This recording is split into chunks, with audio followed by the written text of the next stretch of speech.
ou fixação de alvo. Isso realmente é causa de muito acidente.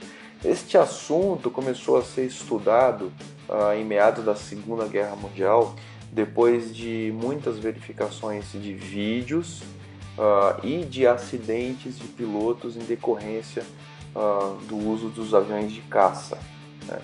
Na verdade, nesta época, as metralhadoras eram fixas na frente do avião e o piloto tinha que praticamente mergulhar em direção ao alvo, ou apontar o avião em direção ao alvo, fixando a visão o tempo todo nesse alvo e ganhando, maximizando tempo nesses mergulhos.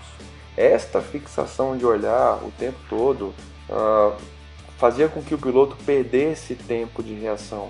Então, no ato de arremeter, de trazer o avião de volta ao plano horizontal, eles muitas vezes perdiam referência, perdiam tempo de reação e aí o acidente era inevitável, era fatal. Mas o que isso tem a ver para o nosso mundo, o mundo do motociclismo? Olha, tem absolutamente tudo a ver, a relevância é extrema e a gente vai passar agora a estudar 5 principais fatores de fixação de alvo. A primeira situação de fixação de alvo é a situação decorrente da condução de grupo, é quando os pilotos se seguem num grupo.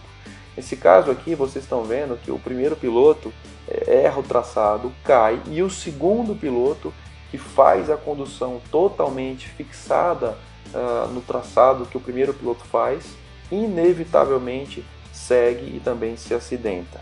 Uma boa dica para isso é, no ato da condução de grupo, nunca realizar o mesmo traçado do piloto que vai à sua frente. Use a visão periférica, veja ele, mas não o siga 100%. A segunda situação, é uma situação muito comum, é uma situação de distrações com os acostamentos, né? Nesse caso aqui, olhando para cima, no canto direito, nota-se um pequeno acesso à rodovia, uma estradinha de terra. Fatalmente, ao tomar a curva, esse piloto fixou o olhar nesse acesso de terra. Note que a cabeça dele não se mexe, ele fixa o olhar nesse acesso de terra, perde a tangente, faz com que a moto passe reto na curva e vai ao chão. A maior prova disso é justamente o fato de que ele não olha para a curva à esquerda, ele não mexe a cabeça está totalmente fixada. Nunca se fixe em algo no acostamento.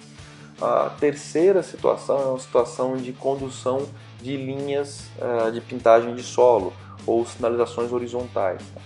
As pessoas têm o costume, foi isso que esse piloto fez, de realizar e tomar as curvas ou seguir a referência na estrada de acordo com as linhas horizontais pintadas no chão. Isso não deve ser feito porque ao seguir esta sinalização horizontal, que é pintada ao bordo da pista, você perde tempo de reação e você perde gap de espaço para se movimentar. Ao fixar o alvo aí, fatalmente você vai ser jogado para fora da pista. A próxima situação é uma situação muito comum, uma situação de frenagem, onde ao executar a frenagem, o piloto fixa o alvo no carro e mantém a moto em direção ao carro. Note que ele executa a frenagem, ambos os manetes são aplicados, são gripados, mas fixado o trajeto no carro, o trajeto invariavelmente leva a moto até o impacto no carro, quando na verdade ele deveria sair para a direita ou puxar a moto para a esquerda. Então no ato da frenagem nunca se fixe no veículo à frente, isso é fatal. A próxima situação, a situação de número 5, é uma situação que chega até a ser engraçada, é uma situação com um pedestre e prova por A mais B a questão da fixação de alvo. Note que ao ver o pedestre, o piloto automaticamente coloca a moto em direção ao pedestre ao invés de tirar a moto do perigo, ao invés de tirar a moto do pedestre. Não contente com isso, ele ainda se fixa no pedestre do lado direito e embica a moto um pouquinho para chegar lá. E o que se deve fazer para evitar o target fixation?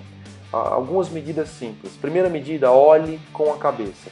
Não deixe os olhos parados, não deixe os olhos estáticos, não deixe a cabeça fisicamente parada. Esquadrinhe o movimento, vire a cabeça, procure ganhar espaço e campo de visão, virando a cabeça efetivamente para onde você quer ir. Segunda dica é escanear o entorno, escanear o ambiente por onde você vai pilotando. Isso faz com que o cérebro ative todas as conexões e ele não fique preguiçoso, por assim dizer, parado num ponto único da via ou da estrada. A terceira dica, o terceiro aspecto é você falar com você mesmo. O tempo todo dê comandos mentais a você mesmo, como tenha atenção, foco, atente para isso, atente para aquilo. Isso faz com que o cérebro também se religue ao ato que ele está sendo chamado a executar. Quarta dica é antecipar os fatos. Olhe muito além da curva. Isto faz com que você ganhe tempo de reação.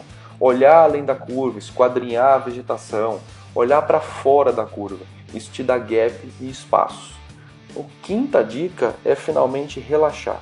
Relaxar é justamente se distrair em relação àqueles pontos onde você tende a ficar fixado, é esquecer os pontos únicos da pilotagem, é não passar tensão para o ato de pilotar.